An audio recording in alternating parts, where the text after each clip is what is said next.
All right, thanks for watching. This is Save America, Vote Tulsi Gabbard. My name is Dave, and today we're going to talk about the Joe Rogan interview with Tulsi Gabbard because it was amazing.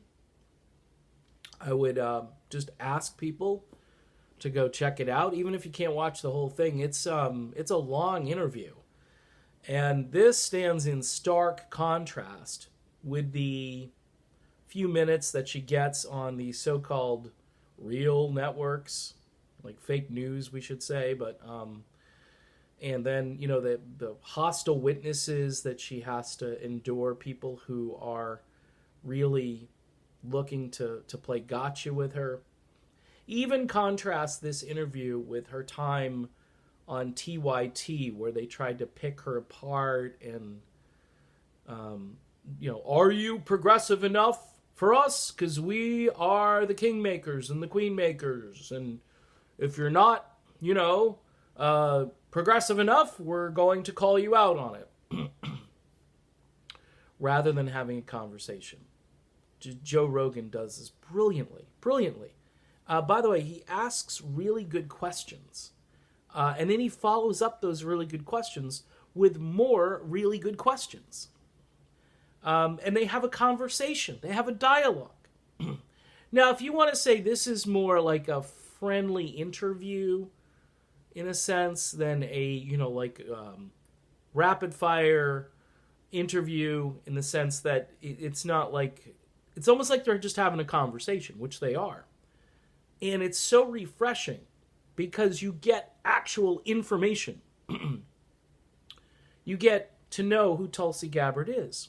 And you get to know that she's not backing down on Wall Street. She's not backing down on censorship.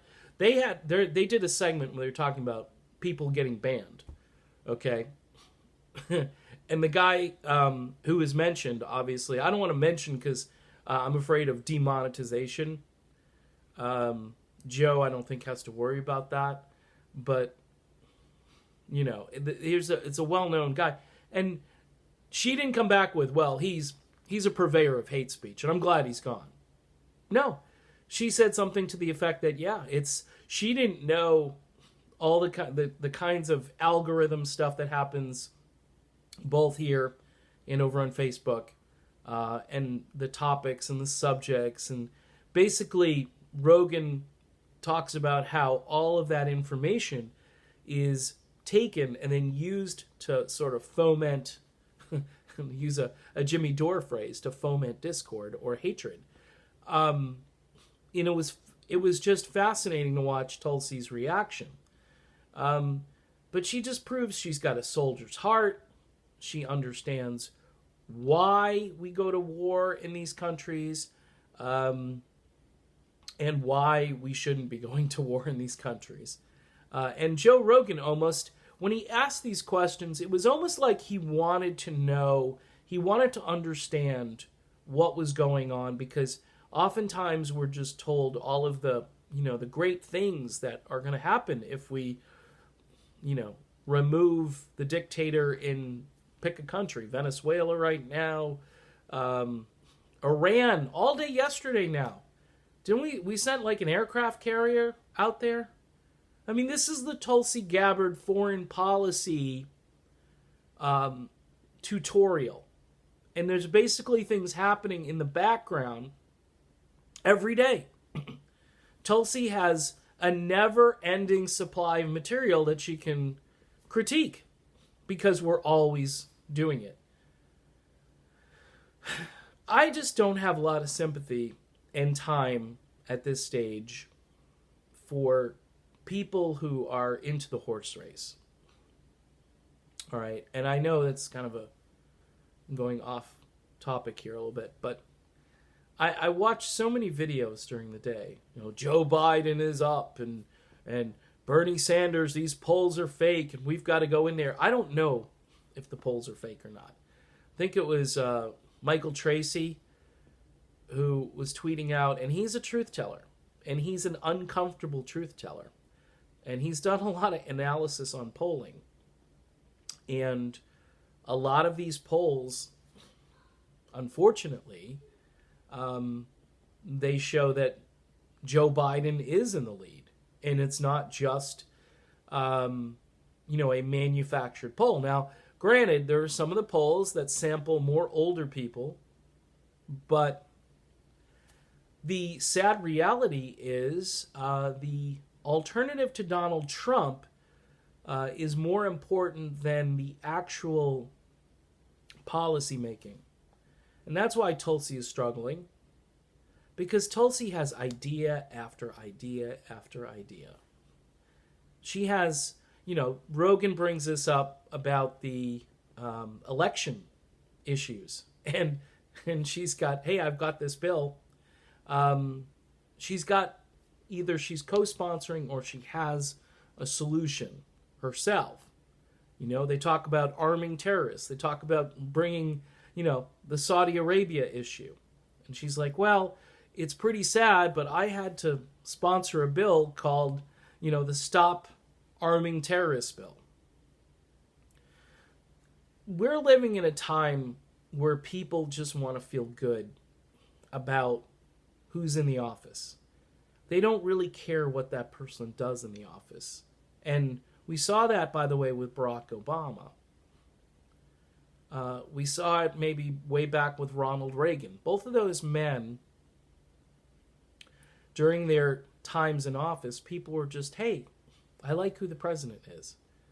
Well, what are they doing to the country? What are their policies doing? I don't know, but they're good people. We like them. They're a good representation. They don't embarrass us. Donald Trump, unfortunately, embarrasses a lot of people. And I understand the need to get away from him. But you should be trying to get away from him and to attack his policies more than just him as a person. I know. Orange man bad, bigot, racist, all these things. You can do this 24/7. And guess what happens? His supporters dig in more. Tulsi Gabbard offers a clear, real choice. Somebody who can just sit down with Joe Rogan for like 2.5 hours and just talk it out. By the way, the other thing is she's very comfortable with the average, because Joe to me, even though he's a pro and he's really good at what he does, his podcasts are more for the average Joe. Joe Rogan, Joe Sixpack, So I think, because I don't think Kamala Harris would do well on the Joe Rogan podcast. I don't think Hillary Clinton would do well on the Joe Rogan podcast. There's probably only a few politicians in the race. I know there are a lot of Bernie fans that are like, hey, we got to get Bernie on with Joe Rogan. I don't know if Bernie, I think he'd do all right, but Tulsi has this, please don't think I'm being sexist here, but Tulsi kind of has like this big older sister, big meaning like, older. She's got this vibe about her where you could sit down. Some people would say even nurturing, but she's tough too. It's like she embodies all of these good things. If you're going to have a woman as president, Tulsi she brings it all. She brings toughness. She brings sincerity. If you've seen her with deploying soldiers going off again, her unit in Hawaii went off and she had an honest to goodness tear in her eye. All right. These are things, commander-in-chief, you want. Donald Trump, even when I was voting for Trump, I'm like, this guy shows no emotions about anything. It's weird. It's as if he's just like numb to the real emotions that most people feel.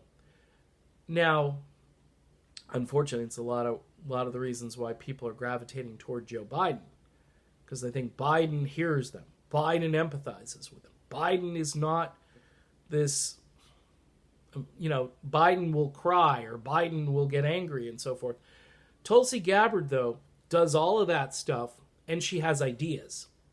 She has policy ideas that will help the people who watch Joe Rogan.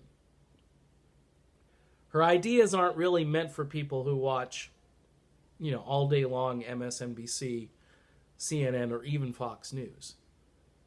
And this is why she does so well, because she's actually able to answer questions. They can have a dialogue, and you can hear what she has to say. And there's nobody talking over her. There's nobody going, ma'am, Leland Vittert, you imbecile. Piece of work. And she's able to explain her. This was a great portion of this where she actually explained when she went to Syria and when she met Assad and when she met the people in the country. These are all huge things that she was allowed to do. Now, the problem is, of course, how many people are going to see this other than YouTubers, hardcore Tulsi supporters. I mean, I'm sure it's going to get hundreds of thousands of views. I think it already has. The problem is there's a whole host of people who have like CBS N on all day or some stupid news source. I don't know how you reach those people. Those people are all Hillary Clinton, Joe Biden, and maybe to some degree even Trump. I don't know how you reach those people.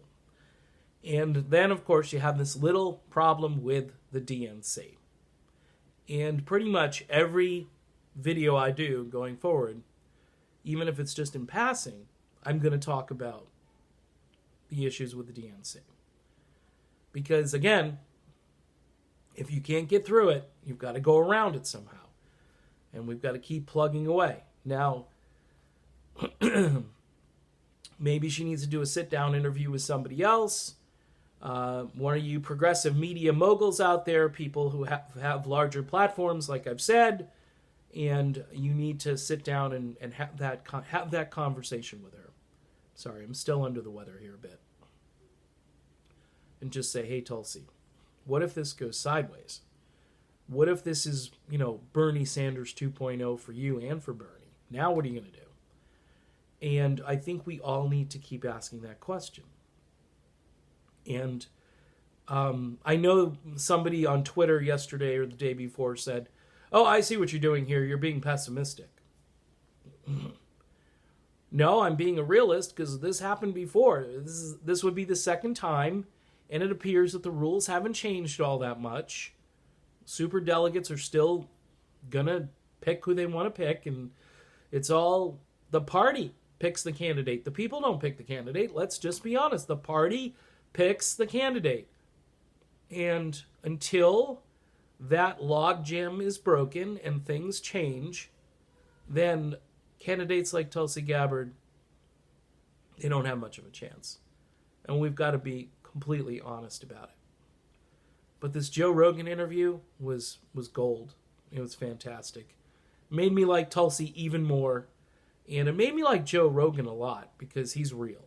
And we need real people in this debate. We don't need people who are dug in, ideologically speaking, so much that they're just digging for crap about somebody because they don't feel that they're ideological enough or pure enough in their little narrow vision of what a candidate should be. Meanwhile, Joe Biden polling at 40% somewhere, You gotta break through, and you need real information to do it. And this Joe Rogan podcast was just that. All right, done with this video. I apologize. I don't know when I'm going to start feeling better, but again, it's probably a CIA thing. See you soon.